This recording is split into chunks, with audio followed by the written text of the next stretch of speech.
आपण पाहत आहात लोकशाही महाराष्ट्र न्यूज। जत तालुक्यातील गॅस टंचाईच्या पार्श्वभूमीवर गॅस सिलेंडरचा मोठा काळा बाजार सुरू असून काळ्या बाजारात या एका भरलेल्या गॅस टाकीची किंमत 2500 ते 3000 रुपयांपर्यंत पोहोचली आहे।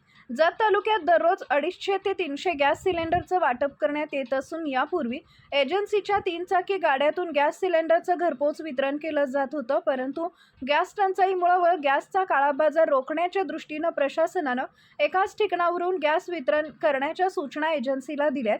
त्यामुळे गॅस वितरणच्या गाड्या बंद झाल्यानं तालुक्याच्या कानाकोपऱ्यातून गॅस ग्राहक मोकळे सिलेंडर घेऊन गॅस एजन्सीसमोर गर्दी करताना दिसतायत।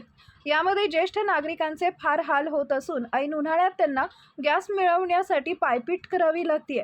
OTP येऊनही व रांगेत थांबूनही ग्राहकांना गॅस सिलेंडर मिळेना झालाय, तर दुसरीकडे मात्र 2500 ते 3000 रुपयांमध्ये गॅस सिलेंडर उपलब्ध होत आहे। जत तहसील कार्यालय पुरवठा विभागातील अधिकारी व कर्मचारी यांना गॅसचा काळा बाजार कुठे सुरू आहे याची माहिती असूनही ते या काळा बाजार करणाऱ्यांना पाठीशी का घालतात हे समजत नाहीये।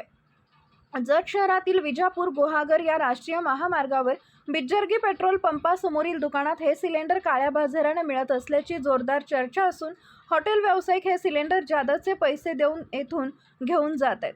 जिल्हा पुरवठा अधिकारी यांनी या प्रकरणी गांभीर्याने लक्ष घालून गॅस ग्राहकांना वेळेवर गॅस सिलेंडर कसे उपलब्ध होतील याकडे पाहावे व गॅस सिलेंडरचा काळा बाजार करणाऱ्यांवर कठोर कारवाई करावी अशी अपेक्षा गॅस ग्राहक व नागरिकांकडून करण्यात येते आहे।